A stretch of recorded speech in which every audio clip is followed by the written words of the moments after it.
Bonjour à toutes et à tous et soyez les bienvenus encore une fois aujourd'hui avec nous au Café Psynaps, qui est donc une émission quotidienne tous les jours de 14 heures à 15 heures et ce, jusqu'à la fin du confinement. Aujourd'hui, vous le saviez peut-être ou vous l'aviez oublié ou vous l'aviez rêvé, effectivement, on devait avoir une émission co-animée avec Alain Héril sur le rêve. Il s'excuse énormément, il pense beaucoup à vous, il a eu un contretemps. Aussi, nous serons avec lui en cœur et en rêve comme dans un petit nuage. Et puis, dès que ce sera possible et que les choses seront réglées, on retrouvera une autre date pour vous proposer cette date sur le travail sur le rêve, l'analyse selon Freud, Jung et même les approches plus contemporaines chamaniques. De ce fait, aujourd'hui, comme être PNListe, c'est aussi être en adaptabilité, flexibilité, etc., etc. Avec mon camarade Frédéric Cantier, on s'est dit, salut Fred, coucou. C'est l'autre côté. Ah, c'est le côté-là. Ah, c'est le côté-là. Voilà. Non, c'est vrai. Voilà. Ouais. On s'est dit qu'on allait vous proposer une émission sur les prescriptions de tâches et ensuite qui emmène aux ordalies. C'est un outil qu'on adore, qui fait partie de la thérapie brève aussi. C'est autre chose que l'hypnose, mais ça vient s'inscrire dans une approche globale. Oui, c'est un outil supplémentaire.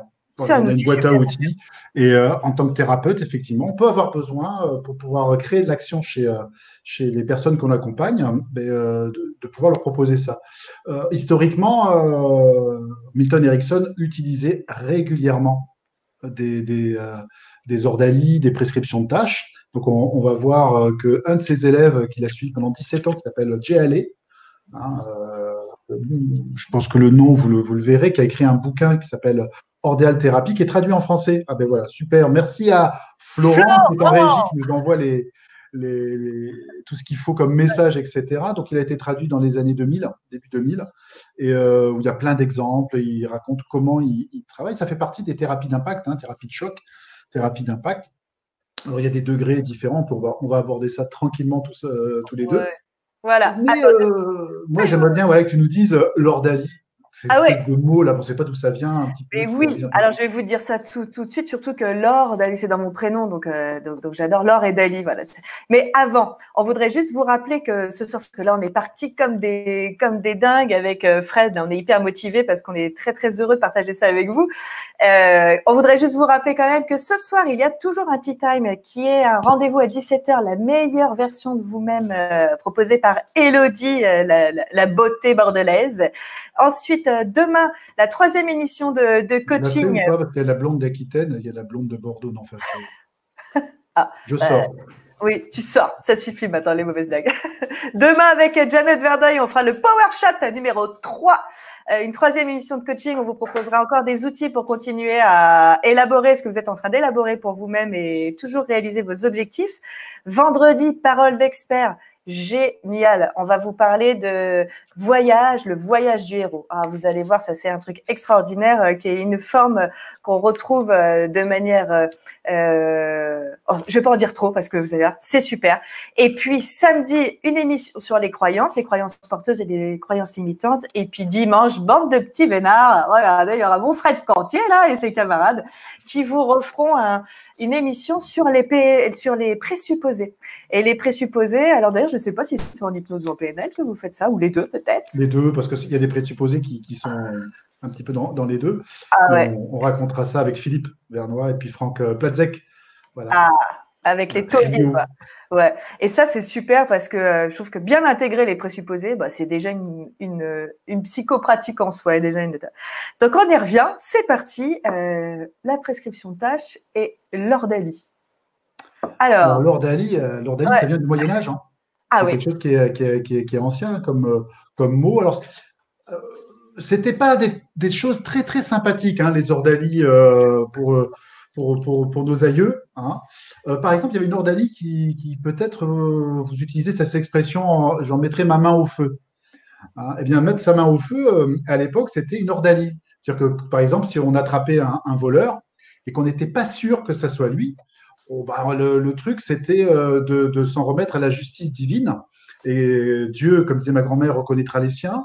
Eh bien, on l'amenait voir un monsieur cagoulé qui mettait un fer à chauffer à blanc et il devait le serrer dans sa main et puis on gantait la main de cuir et on l'a laissé pendant 4-5 jours Puis quand on ouvrait le gant, si la main avait cicatrisé, c'est que Dieu avait reconnu que c'était pas un voleur, et si c'était pas joli joli, bah, c'était que c'était le voleur. Alors dans le meilleur des cas, il perdait sa main. Hein, on tranchait un petit peu au niveau de la justice, ou alors il passait de vie à trépas. Voilà Une petite bordel. Oh, c'était une époque où on savait vivre, hein, le Moyen-Âge. Donc, ordalie, c'est l'ordre de Dieu, la justice divine. Alors, une autre, il y en avait aussi beaucoup qui concernaient les femmes. Certains d'entre vous aussi connaissent un peu mon côté féministe engagé. Et du coup, bah, au Moyen-Âge, quand on soupçonnait les femmes de sorcellerie, notamment, eh ben, on les accrochait à une chaise, on les envoyait dans la rivière, et si elles coulaient, bah, c'est qu'elles le méritaient bien. Donc, bon, bah voilà. Dieu a tiré dans les eaux du baptême. Absolument. Mais elle ne survivait pas quand même. Non, et elles ne survivaient pas. Mais si jamais elles arrivaient, on ne sait pas par quel élan d'énergie, à quand même nager et à se sortir de cette chaise, bah, c'était probablement qu'elles étaient possédées par le démon. Et donc, c'était quand même des sorcières, elles étaient exécutées. Donc, dans les deux cas, c'était perdant-perdant. Donc, au Moyen-Âge, c'était un petit peu comme ça. Il y a un endroit où jamais c'était bon pour toi. Mais nous, ce qu'on va faire quand c'est repris par JLA, c'est qu'en fait, plutôt que de faire du perdant-perdant, nous, on va faire du gagnant-gagnant. Dans les deux cas, ce sera bon pour la personne. Là, on était sur la justice, mais il y a, dans certains continents, les ordalies, ce qu'on pourrait considérer comme les ordalies, sont aussi des rites initiatiques. C'est-à-dire que lorsqu'on passe un rite initiatique, hein, en Amérique, on avait ça avec les Amérindiens, pratiquaient pas mal de rites ordaliques pour tester la résistance et des rituels pour rentrer dans l'âge adulte, etc. C'est aussi, ça peut rentrer dans le schéma des ordalies. Mais là, on va parler de choses beaucoup plus sympathiques, même si ça peut des fois être contraignant. Et c'est de la thérapie d'impact, de la thérapie de choc. Et oui, oui. Et c'est intéressant cette notion de, effectivement, ça va être contraignant, ce sera contraignant, mais ce sera toujours bon pour le client. Ce sera contraignant selon son modèle à lui, selon ses besoins et ses désirs. Donc, on va revenir un petit peu sur c'est quoi une ordalie. Mais le principe de JLA, c'était de dire que si on rend plus difficile pour la personne de jouer son comportement qui l'ennuie et qui la limite, alors il y a de grandes chances pour qu'elle abandonne son comportement. Je vous donne un petit exemple hein, pour illustrer. Quelqu'un qui, par exemple, souhaiterait arrêter de fumer, donc c'est sa demande, on pourrait dire, alors ça fait toujours des grands débats, mais on pourrait dire, bah écoute, c'est très simple, tu continues à avoir le droit de fumer, mais à chaque fois que tu fumes une cigarette, tu iras courir, je ne sais pas moi, tu iras courir 10 km et quand tu reviendras, tu te feras toi-même un jus de fruits frais avec les fruits que tu auras achetés au marché d'à côté. Et ça, c'est bon pour lui que si il nous a dit en amont qu'il avait envie de faire du sport et que ça fait partie de sa forme. Mais il y a cette idée que soit il fume une cigarette, d'accord, mais de toute façon, il engage du sport et pourquoi pas un jus de fruits frais. Mais il a aussi le droit de ne pas la fumer. Donc, c'est gagnant-gagnant parce que même si il vit sa cigarette, il va faire quelque chose qui est bon pour lui. Après, on a le droit de se dire si à chaque fois je vais fumer une clope, j'ai besoin de courir une demi-heure, en facteur, en coût-temps, ça peut commencer à coûter un petit peu cher. En fait, on va souvent se servir de ce que fait déjà la personne. La plupart du temps, quand une personne veut arrêter un comportement, changer un comportement, elle y passe beaucoup de temps, il y a quelque chose qui ne fonctionne pas. Et là, souvent, on va lui dire de continuer pour qu'elle abandonne. Finalement, ça va devenir tellement pénible, ce qu'elle fait déjà, parce qu'on va rajouter dans ce schéma des contraintes qui sont bénéfiques. Il ne faut jamais, alors ça, on va voir un petit peu les différents principes de l'ordalie, que ce soit une punition. C'est peut-être quelque chose qui amène, comme l'a dit Laure, quelque chose de gagnant pour la personne. Si quand je fais ça, je fais quelque chose d'utile, ou à la place de ça, je fais quelque chose d'utile, bah, ça sera gagnant-gagnant. Soit on abandonne le problème, le dit symptôme, le dit comportement, hein, pour échapper à l'ordalie, c'est-à-dire que je ne le fais pas, hein, je ne fume pas, comme ça, si je n'ai pas fumé ma cigarette, je ne fais pas mon sport, pour moi c'est OK, c'est éco. Mais je n'ai pas fumé ma cigarette et finalement j'ai changé quelque chose. Le principe de l'ordalie, c'est d'aller changer quelque chose qui est établi. Alors, il y en a de différentes façons. Et ce qui est sympa, effectivement, c'est que dans les deux cas, tu changes. C'est-à-dire que soit tu fumes pas et tu as changé quelque chose, soit si tu fumes et que tu vas courir, tu as changé quand même quelque chose. Donc ça, c'est très, très sympa. Et on y reviendra. Des exemples qu'on vous donne. Pas oui. C'est des exemples et qui se construisent en fonction de ce qui, effectivement, vous accueillez comme élément de la part de vos sujets. Parce qu'effectivement, ce qui est bon pour telle personne, Pour quelqu'un d'autre qui ne fait pas de sport et qui n'a pas pour velléité d'en faire ou qu'en fait déjà suffisamment, ce ne sera pas le bon levier. Peut-être que l'argent sera un bon levier pour lui. Chaque fois que tu fumes une cigarette, tu mets 10 € de côté et puis tu le donnes à ton adolescent, par exemple. On verra. On verra ensuite comment on fait. Il y a différents leviers. On va vous donner quelques pistes de travail. Ce qu'il faut comprendre aussi, c'est qu'on a la prescription de tâches. On verra qu'on peut faire des prescriptions de tâches sans qu'elles soient de type ordalique. Oui. Et des prescriptions de tâches, c'est des choses que l'on se fait naturellement. Il y a des fois, on signe des contrats sans vraiment savoir. Je crois qu'on a fait de la thérapie de couple il n'y a pas longtemps. Par exemple, signer un contrat de mariage, on ne sait pas toujours à quoi on s'engage. Mais pour faire des choses plus simples, on peut aussi avoir, vous savez, ça nous est souvent arrivé de signer un contrat, par exemple, pour aller fréquenter une salle de sport, ou fréquenter un coach, ou une formation, ou plein de choses comme ça. Et finalement, on fait des contrats, mais est-ce qu'on sait vraiment à quoi s'attendre? Est-ce qu'on est prêt? Des fois, on est prêt, et du coup, la motivation étant là, et on va voir que le phénomène de motivation est très important dans l'utilisation des prescriptions de tâches. Eh bien, si on est prêt, on va continuer. Mais si on n'est pas prêt, on verra souvent qu'on signe quelque chose et puis qu'on ne tient pas le rythme, on ne tient pas la parole, on ne tient pas la signature. Ouais. Donc là aussi, ça va être important. Oui. Ouais. Je vois un commentaire, je trouve ça intéressant de rebondir dessus, de Laetitia qui nous dit le principe de l'attestation de sortie. Et typiquement, effectivement, là, ce qui se passe en ce moment sur les périodes de confinement, mais qui pourrait être après, ça vient effectivement à un moment donné mettre en lumière un engagement de soi vis-à-vis de soi-même et puis même de soi vis-à-vis de l'État et peut-être vis-à-vis du citoyen. Donc c'est pas tout à fait gratuit, indépendamment du fait que ça cadre un petit peu un comportement. Il n'empêche que c'est effectivement assez sympa de voir, tiens, si je sors, pourquoi faire, combien de temps, qu'est-ce que ça me permet de faire, etc. Donc, à voir dans quelle mesure c'est important ou pas. Mais effectivement, les prescriptions de tâches, c'est des petites choses que vous mettez peut-être pour vous-même. Par exemple, j'ai quelques camarades, on parlait du sport, qui se disent moi, tous les matins, je vais sur mon tapis de marche et je veux marcher 10 km. Et tant que j'ai pas fait ça, je ne vais pas pouvoir faire ceci ou cela. Dans les différentes émissions qu'on a fait, que ce soit sur le couple, que ce soit en coaching, que ce soit en plein de choses, on a vu des petites prescriptions de tâches du type tous les jours, je vais me dire des strokes plus. Tous les jours, je vais m'envoyer des pensées positives ou je vais envoyer à mon voisin une pensée positive. Donc, tout ça, ce sont des tâches un peu globales et générales qu'on peut se donner comme ça, qui parfois font presque plus que preuve du bon sens, quoi. Parfois, c'est des portes ouvertes. Et il n'empêche qu'ensuite, avec votre client, vous allez pouvoir en construire qui sont vraiment adaptés à sa situation. Et ça va lui permettre de gagner en leadership, encore une fois, sur son propre cheminement.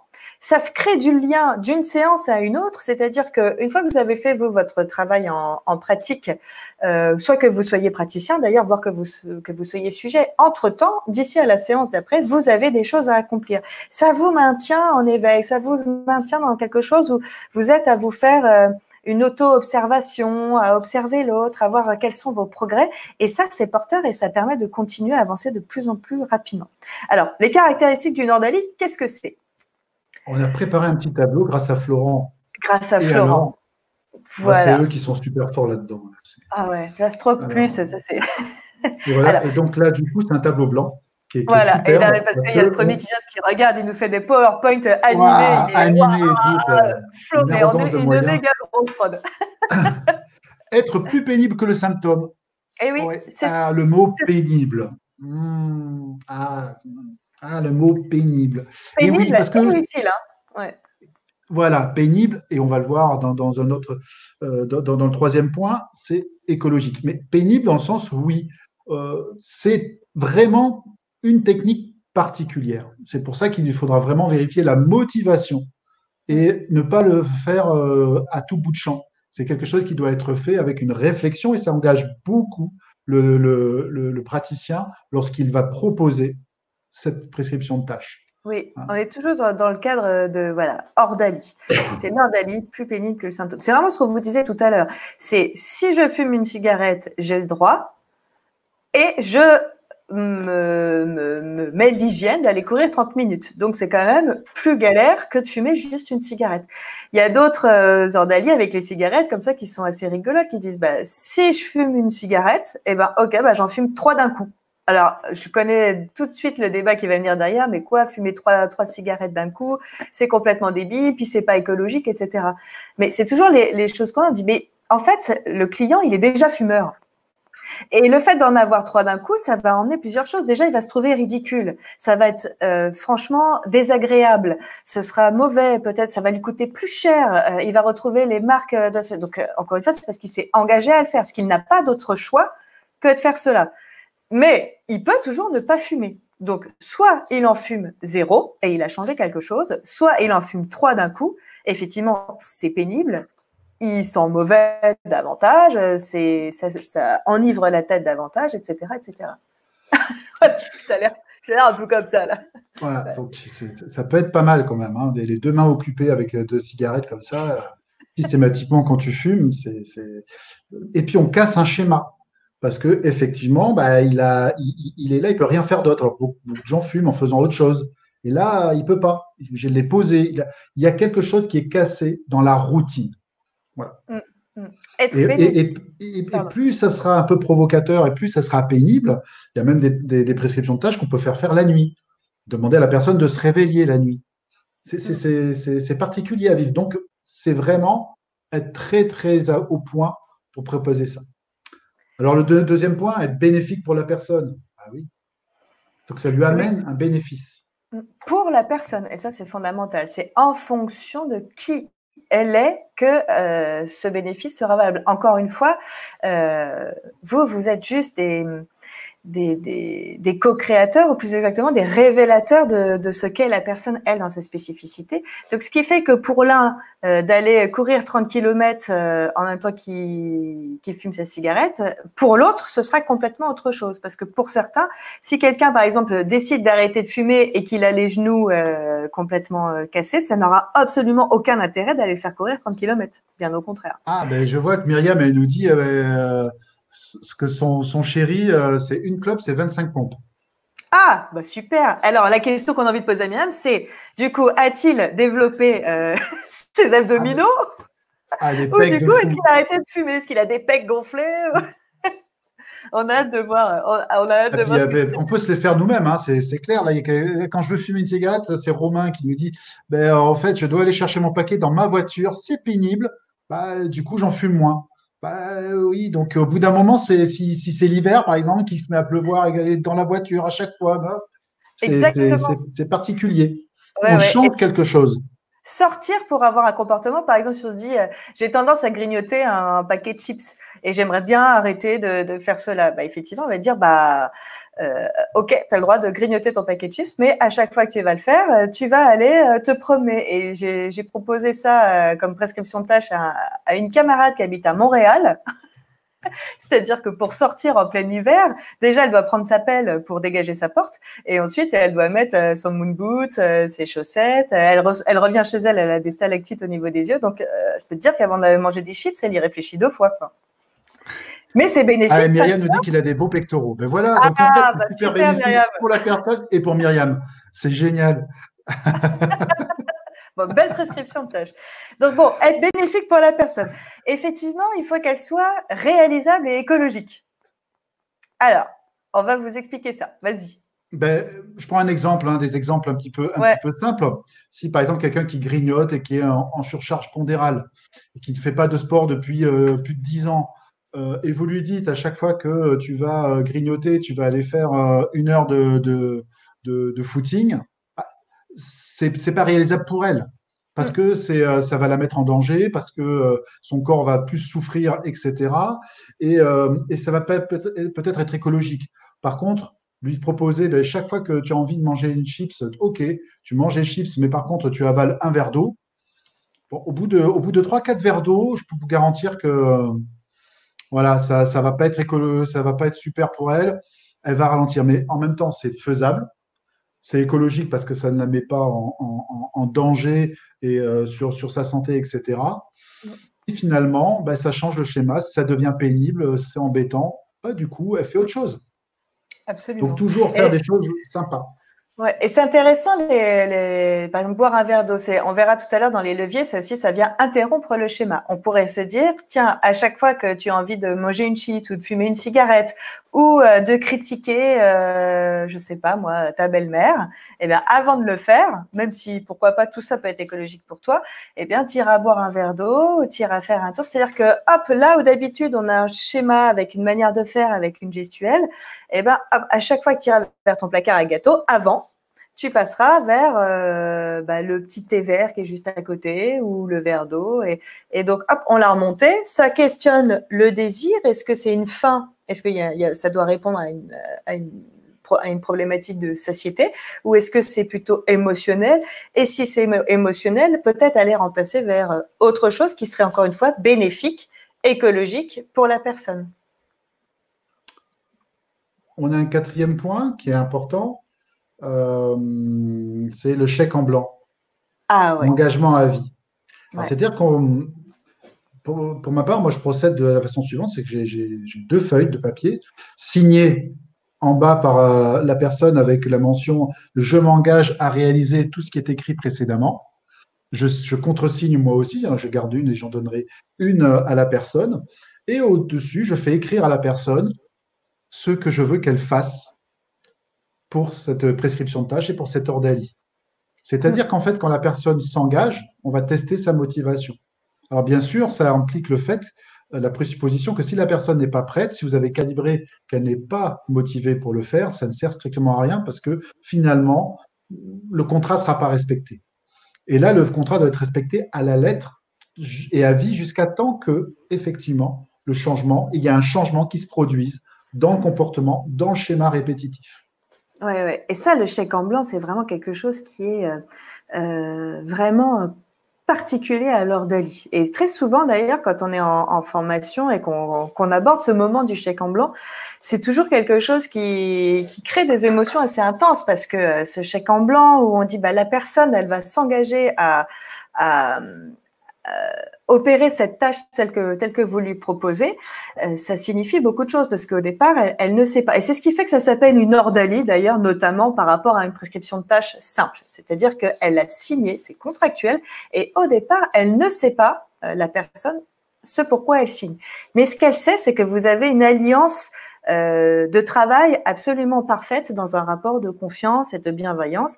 Elle sait qu'effectivement, ça va être écologique pour elle, que ce sera réaliste, que ce sera réalisable, que ça va aller dans le sens de sa demande. Et effectivement, ce chèque en blanc, il est fondamental parce que ça parle de la motivation aussi de la personne à faire son changement. C'est très facile en fait de dire bah tiens, si on parle par exemple du tabac ou du poids ou des gens qui grignotent ou des choses comme ça, il y a plein de gens qui vous disent bah tiens je viens pour arrêter de fumer et puis en fait qu'attendent du praticien, surtout s'il fait de l'hypnose, qu'il fasse un peu de la magie, quoi. Or, on sait, non, une séance de travail, c'est pas de la magie, c'est pas une séance d'épilation où tu viens chez ton praticien, il te pète la cire, il fait tout d'un coup et puis le client, il a plus rien à faire. Lui, a engagé quelque chose, c'est sa réussite. Nous, on n'est qu'un contexte de changement, en fait.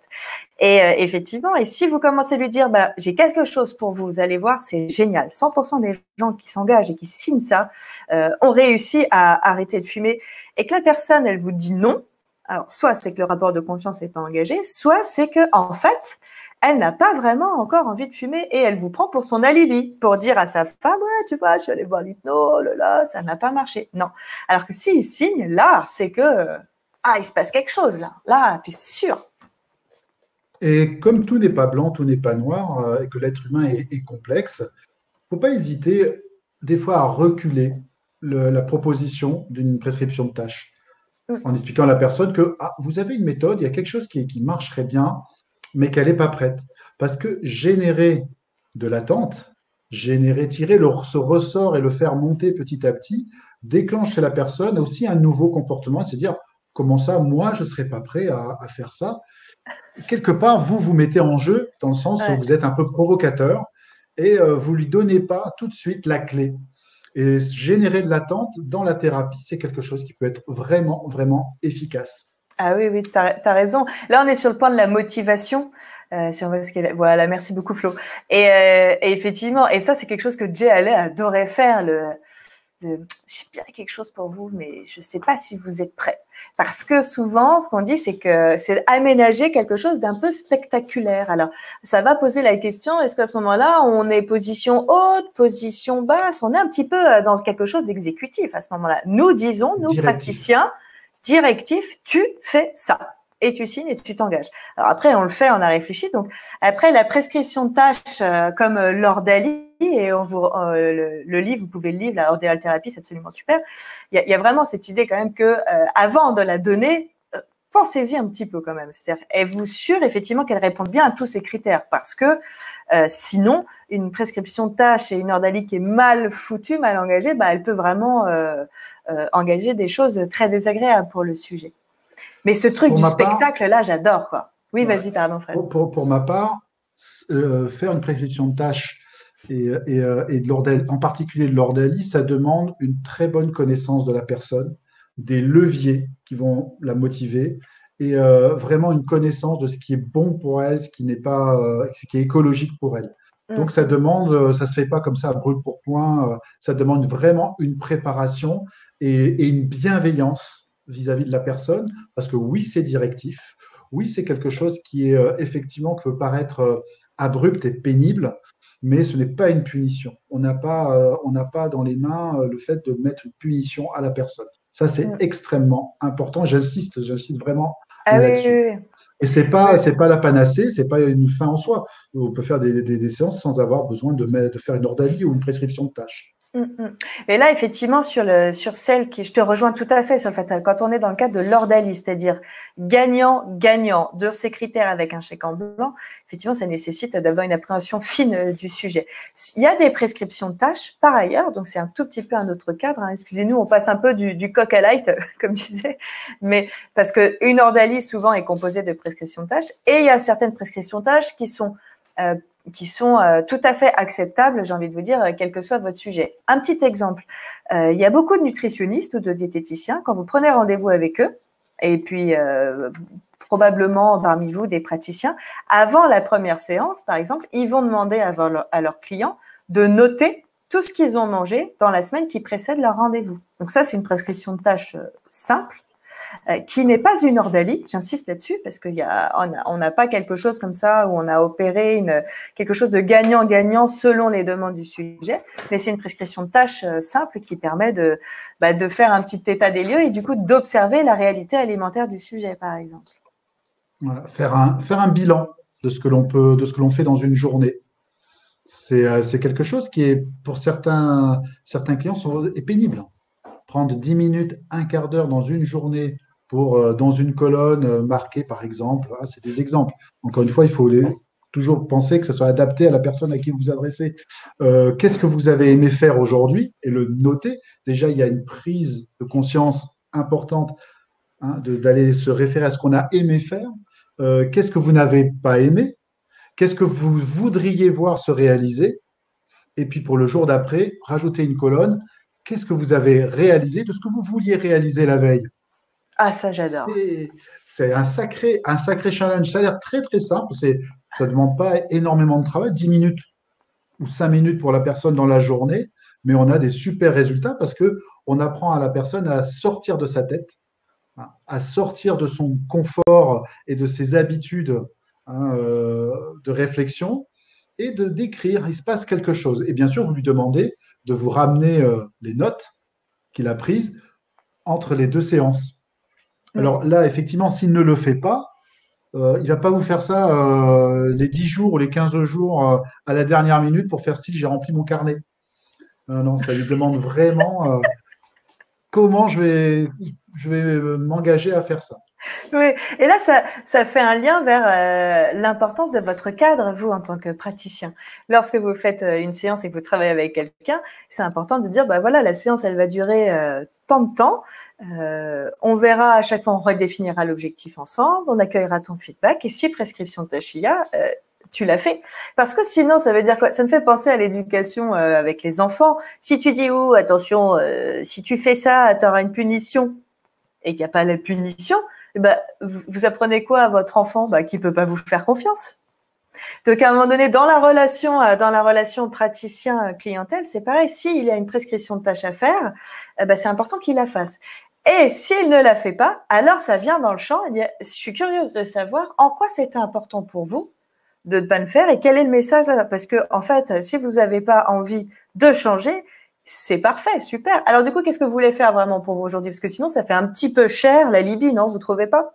Et là, pouf, et on revient un petit peu dans la provocation. Après, moi, je veux bien être la Libye, mais si je comprends que c'est ça, ce serait aussi une ordalie, une prescription de tâche de s'amuser à monter le tarif. Bah, vous savez quoi, c'est très bien. Soit vous faites votre tâche, soit bah, c'est mot compte double. C'est motivant ça pour quelqu'un pour qui l'argent est un levier. Il y en a qui s'en foutent, hein, mais il y en a pour qui c'est motivant.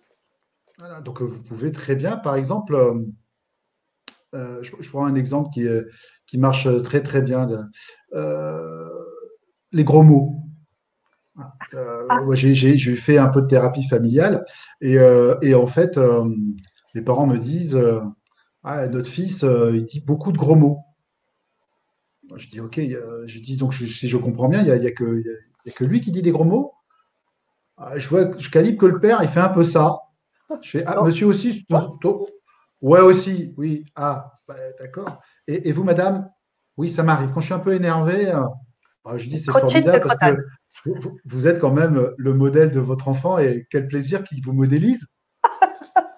La chance. Ah, bon, déjà, un petit peu de recadrage, on va dire. Puis, moi, je vous propose un truc, c'est que, en fait, chaque personne qui va dire un gros mot, par rapport à ses moyens, ben, les parents, vous allez mettre 1 € dans le pot, hein, dans un pot commun. Et puis, lui, à chaque fois qu'il dira un gros mot, il aura, bon, il était petit, hein, il avait 5 ans et demi, 6 ans, lui, il fera un dessin et il devra le mettre dans le pot aussi.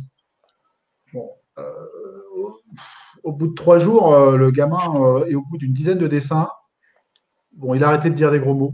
Et puis les parents, eux, c'était 1 € la première semaine, 2 € la deuxième semaine, 4 € la troisième. À un moment donné, ça faisait un peu cher, mais avec cet argent, parce qu'il y en a eu un peu, hein, ils m'ont dit, on a eu un peu, mais ils se sont fait quelque chose tous ensemble et ils sont allés partager un parc de loisirs ensemble. Ah Voilà. ouais, ouais. Et ça, Donc il y a j'adore. une récompense aussi à la fin. Et oui, et bien ça fait du lien avec le fait qu'une prescription de tâche, elle prend en compte le système global, c'est-à-dire qui est engagé là-dedans. Voilà. Oh, c'est beau, Florent, ce que tu fais. Alors, ouais, Florent est au taquet avec nous. Et là, merci beaucoup. Et oui, ça prend en compte le système global, c'est-à-dire que qui est engagé dans la demande. Dans ce que tu es en train de proposer, effectivement, il y a l'enfant, mais il y a aussi les deux parents. Et c'est vraiment intéressant et important de prendre l'ensemble du système. Et là, on se dit, bah, tiens, l'enfant, c'est le symptôme, c'est celui qui dit des gros mots, c'est pas normal à 5 ans de dire des gros mots, mais effectivement, d'où ça vient ça? Et comme tout le monde participe, bah, ça crée du lien et ça change un petit peu aussi les rapports et la vision qu'on a des uns et des autres et ça redéfinit tout ça. J'ai vu quelque chose là, Laetitia, alors je sais pas si c'est c'est une proposition qui serait juste parce que je ne connais pas tes enfants et je ne sais pas comment tu fais pour l'instant. Une astuce pour faire travailler les enfants à la maison sans qu'ils le perçoivent comme une punition. Et ben, la question qu'on pourrait poser là, c'est, alors je ne sais pas si tu vis avec un conjoint, une conjointe, combien il y a d'enfants. Et déjà, ce serait intéressant d'observer jusqu'à présent comment ça s'organise le rituel des devoirs. Quand, à quelle heure, comment c'est demandé? Est-ce que déjà c'est une punition pour toi en tant que parent? Moi, je suis mère, je suis maman d'une jeune fille qui est en quatrième. Oh, il y a des moments, faire ses devoirs, pour moi, c'est le châtiment. En plus, je comprends plus rien. Elle voit que je comprends plus rien. Et donc, quand tu arrives en fin de journée, tu fais bah déjà, le message véhiculé, c'est la punition, elle est pour qui? Et il y a des petites choses qui sont très sympas. C'est inverser le rapport, le rapport un peu de puissance-force. Et on pourrait se dire, bah tiens, si c'est descendant et que du coup c'est le parent qui est cadrant avec quelque chose d'un peu professoral pour faire les devoirs, avec quelque chose de très normé comme ça et d'un petit peu autoritaire. Il y a quelque chose que j'aime beaucoup faire moi avec les devoirs, c'est dire tiens, et si vous demandiez à votre enfant d'être votre maîtresse sur la leçon? Alors vous prenez bien soin de vous installer sur une petite chaise. C'est ce qu'on a beaucoup dans des thérapies un peu symboliques. On prend les petites chaises, vous prenez vos feutres, vous dessinez sur votre coin de page, etc. Et du coup, ça, un seul enfant. Merci Laetitia. Et du coup, bah, ça oblige en fait l'enfant à se poser des questions. Comment il expliquerait lui si il avait compris? Et ça, c'est génial parce qu'en fait, dedans, il y a plein de choses. Déjà, on a un petit peu switché le système. Ensuite, on amène quelque chose de ludique et joyeux parce que l'enfant en fait le maître ou la maîtresse et vous, vous faites l'élève.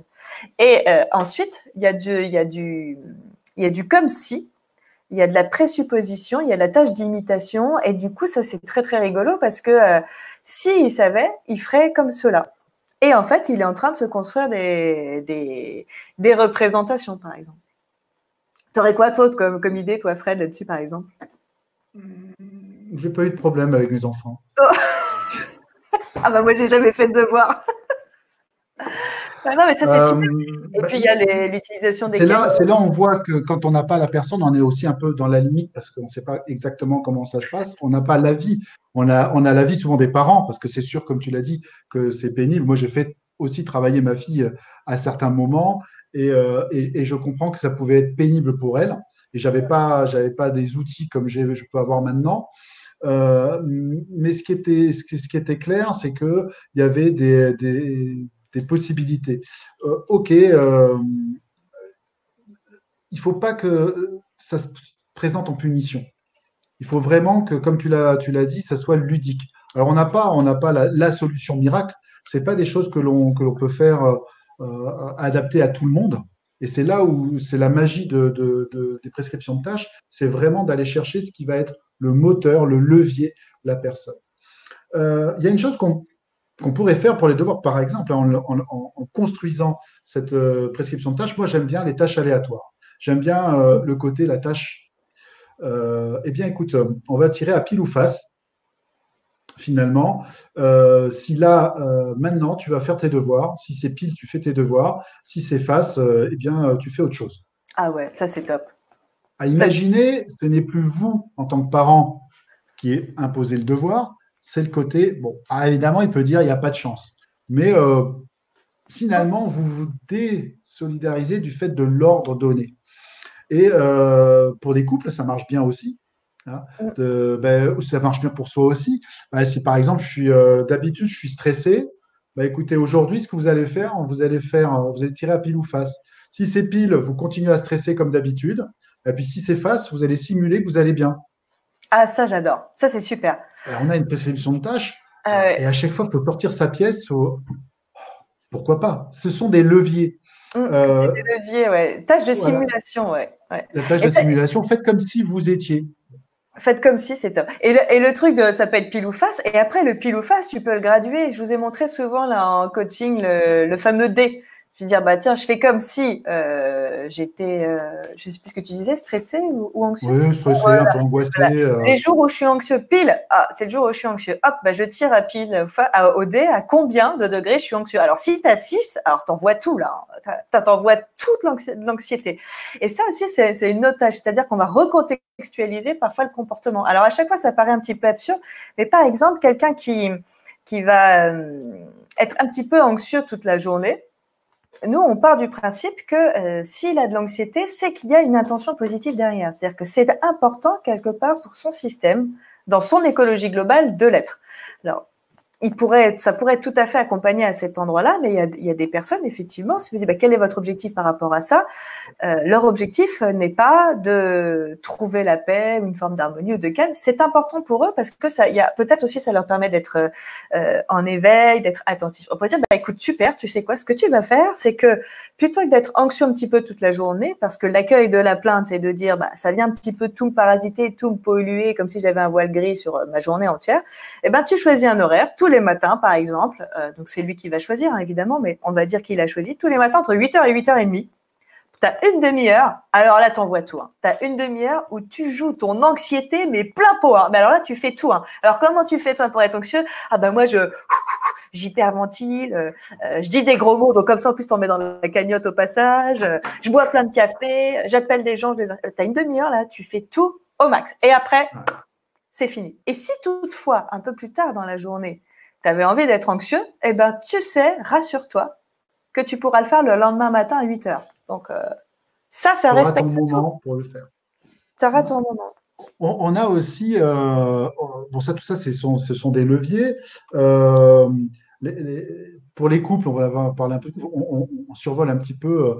Moi, ce que j'aime bien, c'est la tâche de dispute programmée. Ah ouais, ça c'est top. Et ça marche aussi avec les enfants. Oui. Ah ben oui, c'est un moment pour pouvoir se disputer. Mais il y a des règles du jeu. Ah ben oui, Mm, parce que sinon, il faut toujours une règle du jeu. mm. Et on peut très bien dire, ben voilà, il y a une chose très très simple. Pendant 10 minutes, monsieur va dire tout ce qu'il a à dire et madame va écouter sans rien dire. Et puis pendant 10 minutes, madame va dire tout ce qu'elle a à dire et monsieur va écouter sans rien dire. Mm. Et puis pendant 10 minutes, ils vont se regarder dans le blanc des yeux, sans rien dire. Bon, ça prend 30 minutes dans la journée. Et là, comme on ne va pas décider qui démarre, eh bien, on va prendre la tâche aléatoire, la pièce de monnaie, qui démarre, Puis, qui yes, c'est moi. commence. Alors, C'est Fred, moi, ça. Ouais, vas-y, ouais. c'est à toi pendant 10 minutes. Alors, ce que je voudrais te dire, c'est que, et même, on pourrait même dire, si on est pour ceux qui connaissent la notion de feedback, gratitude. Alors, c'est-à-dire que non seulement tu as écouté 10 minutes ton mari te dire ce qu'il avait à te dire, et à la fin, tu le regardes avec amour et plaisir, et tu lui dis merci. Merci pour ce partage. Et oui, parce qu'en même temps, s'il le fait, c'est que c'est important. Alors, tu parlais des règles, du jeu. Bah, ce genre de truc, là, souvent, on se dit, c'est intéressant de le faire dans un lieu. Parce qu'on sait que les lieux, parfois, ça devient des ancrages émotionnels dans un lieu dans lequel vous vivez pas trop, quoi. C'est pour ça que souvent, en thérapie de couple, on parle de la pizzeria un peu, la pizzeria pas très bonne, quoi. Tu vois, dans laquelle t'as pas non plus envie de passer ton temps. Tu vas pas te griller le super resto du quartier parce que c'est le resto dans lequel tu vas pour te dire les choses, jeter ta pile ou face, etc. Mais l'idée, c'est d'éviter de faire ça dans sa chambre, qui est un lieu qui est censé être un lieu de paix, de calme. Et ça agit sur plein de choses quand tu disputes, quand tu programmes la dispute. J'adore parce que ça veut dire aussi que quand tu dis ce que tu as à dire, tu n'es plus dans l'intensité émotionnelle un peu limitante du départ, pour pas dire foireuse, qui fait que tu ne vas pas dire ce que tu penses. Non, non, non, non, non. Quand tu es monté là et que tu es dans le rouge, qu'il y a le colère là dans vice versa, que tu as la flamme qui sort. Ce que tu vas dire à l'autre, c'est pas ce que tu penses. Non, non, non. Ce que tu vas dire à l'autre, c'est qu'est-ce qui va l'ennuyer. Et ça ne va pas dans le sens de. Alors que si tu décales, tu auras eu le temps de réfléchir et de poser vraiment qu'est-ce qui me pose souci quand ça se met en place. Et là, on est sur des leviers qui amènent aux leviers de rituels de connexion. Parce que ça oblige les personnes à se mettre en. Alors, on peut faire ça avec les enfants, on peut trouver plein de rituels avec les enfants qui sont des prescriptions de tâches. Bien sûr, il n'y aura pas la notion complète d'ordalie, parce qu'avec les enfants, on peut pas le faire, mais la possibilité, effectivement, de recréer du dialogue, de recréer de la prise de parole. On a le fameux, en Afrique, on a le bâton de parole qu'on se passe, hein, qui est Ah comme ouais. un sablier et qui permet. Donc, du coup, effectivement, ça permet de s'exprimer. Et puis, ça permet des fois aux parents d'entendre certaines choses et puis les enfants d'entendre certaines choses dans une dispute où tout le monde est en train de se crier dessus. Personne, finalement, n'arrive à entendre franchement ce qui se passe. Voilà. On peut même tirer des problèmes au sort, mettre toute notre série de problèmes dont on a envie de parler dans un chapeau et puis on tire un sujet au sort à chaque fois. Ça aussi, c'est des choses sympathiques à faire pour pouvoir redonner du dialogue. Voilà, mais je crois que Laure, elle est bloquée, donc je suis tout seul. Ouais, elle va Coucou. peut-être revenir. Ah, elle est Ah, revenue. Voilà. bah voilà. J'étais Oui, figé. C'était pas ton tour de parler, c'était face, moi. Donc, je suis figée. tu vas écouter. Ok. Qu'est-ce qu'on veut proposer d'autre? J'espère que j'étais figée Voilà. Alors, on sur a plein aussi des tâches de surprises. façons. Ça Ça, c'est peut bien aussi, les tâches surprises.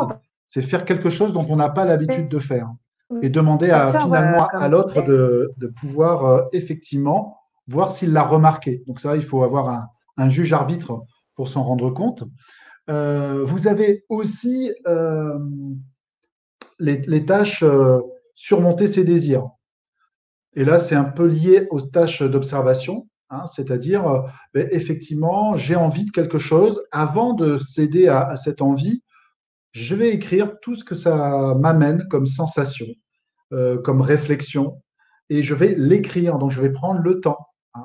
Dans les tâches d'observation, par exemple, sur des gens qui grignotent, bon, c'est quelque chose un peu bateau qu'on retrouve souvent, la tâche d'observation, de noter ce que je grignote, où est-ce que je l'ai acheté, combien ça m'a coûté, la composition, le nombre de sucre, de ci, de là, de machin, de marquer combien j'en prends, combien de temps ça me prend.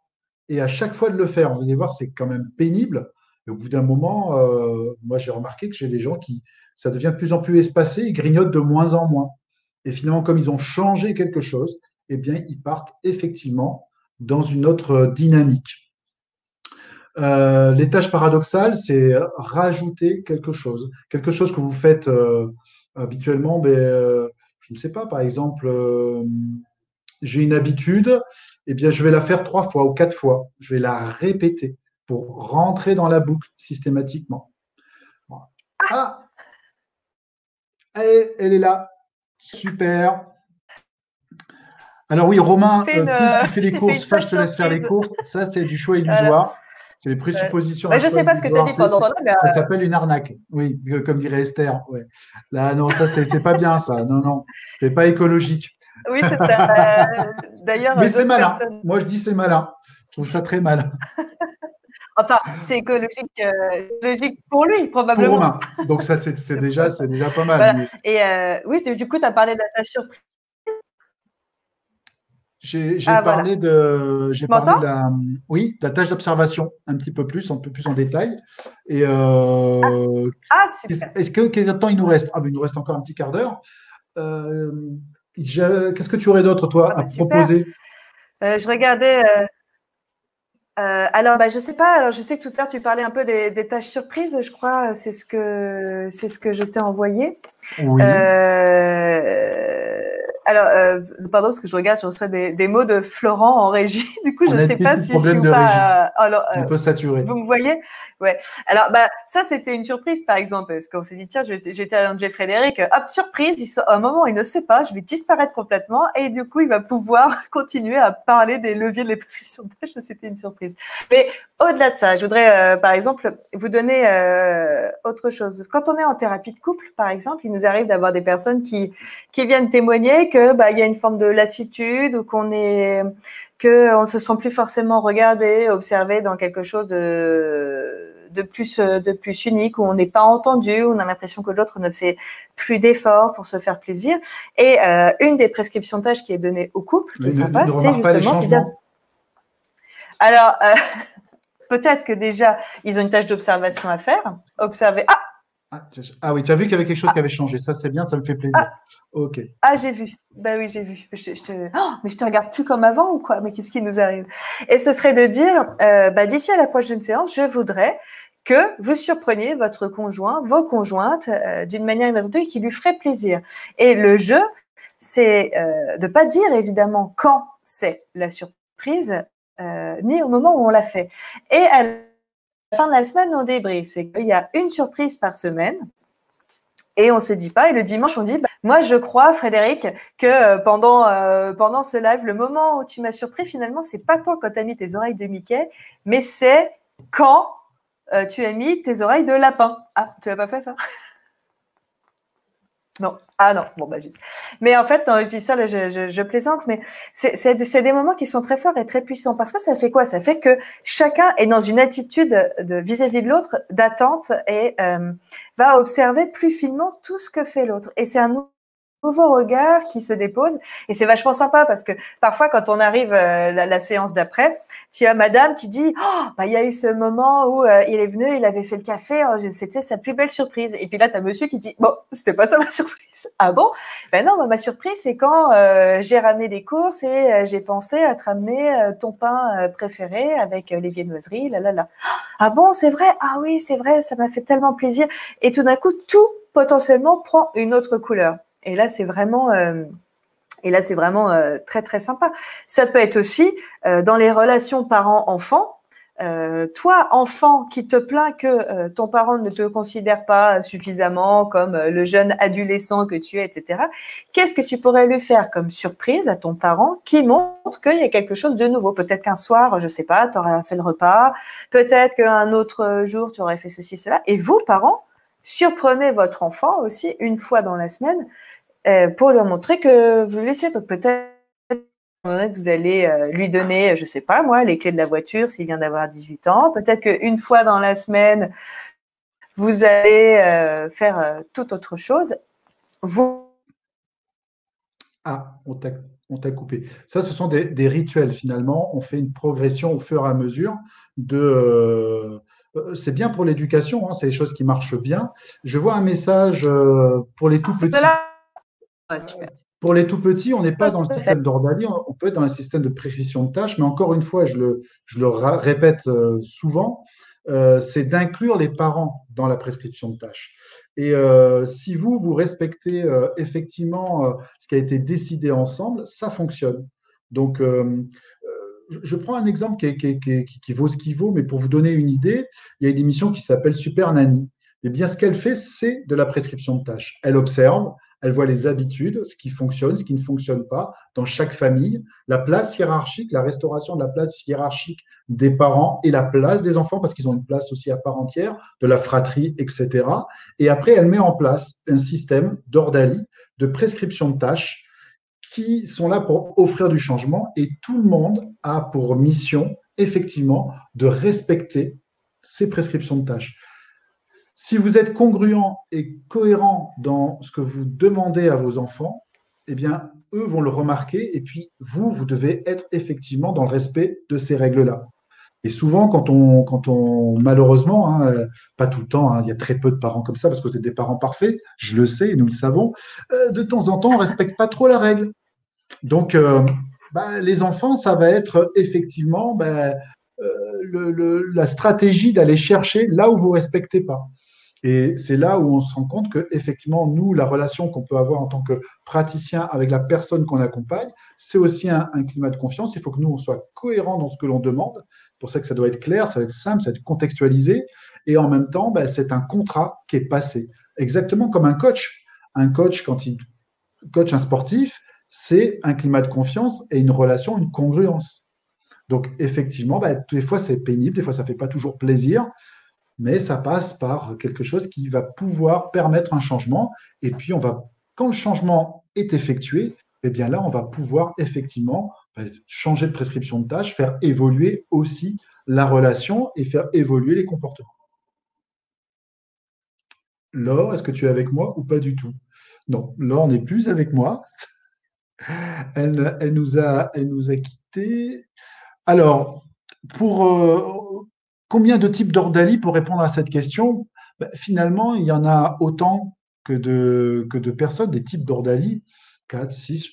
Honnêtement, je ne pense pas que ça soit le plus important finalement. Ce qui est le plus important, c'est comment vous allez proposer à la personne.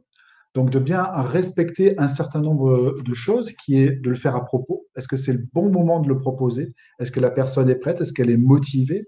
L'engagement, il doit être total de la part du client. Ce qui est important aussi, c'est que le praticien est dans l'ordalie. Hein.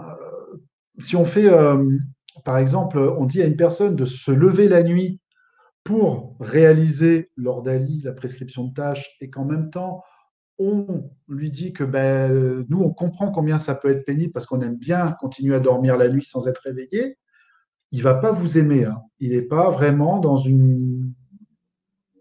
Il va dire, mais il y a une grosse bulle, vous savez, qui se met au-dessus. Hein, ou peut-être même des fois, il vous l'exprime, mais dis donc, c'est pas sympa ce que vous me dites. Ouais, on n'est pas forcément là pour être toujours sympa, on est là pour que ça soit aussi efficace, efficient. Hein. Tout à l'heure, on l'a évoqué, par exemple, la rémunération. Ça peut être intéressant que lorsque on dit à une personne, chaque fois que vous allez dire des gros mots, chaque fois que vous allez faire ce comportement, vous allez faire un pot dans lequel vous allez mettre les sous, et quand vous aurez fini, dans un mois, quand vous venez me revoir, vous m'offrirez le pot. Ah ben rien, imaginez la personne qui a son comportement chez elle, va mettre des euros dans le pot et dit, non mais je ne vais pas donner ça, je ne vais pas le faire pour lui. Hein. Ah non mais rien du tout, je ne vais pas faire mon comportement. Il est hors de question que je lui donne quoi que ce soit. Donc quelque part, vous vous êtes mis en jeu.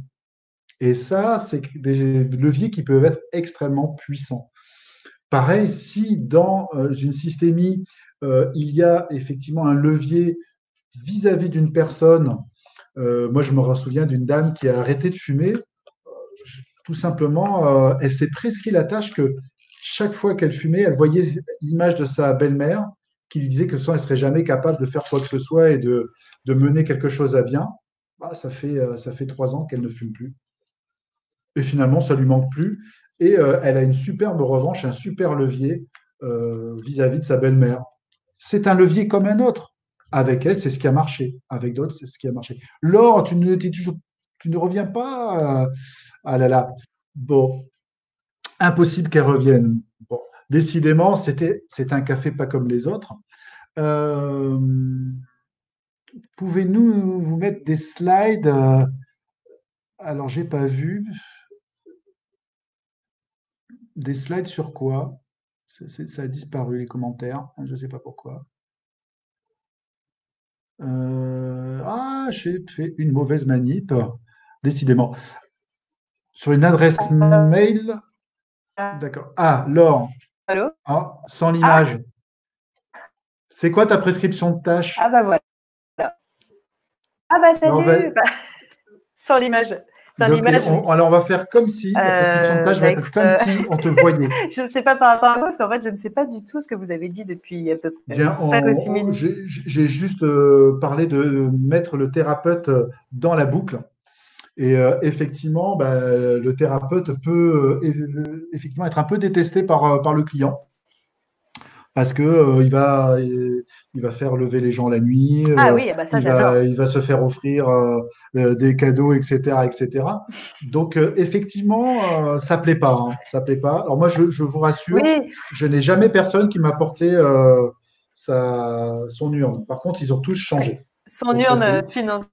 ouais, son urne Non, financière, non, ouais. ils n'ont pas voulu.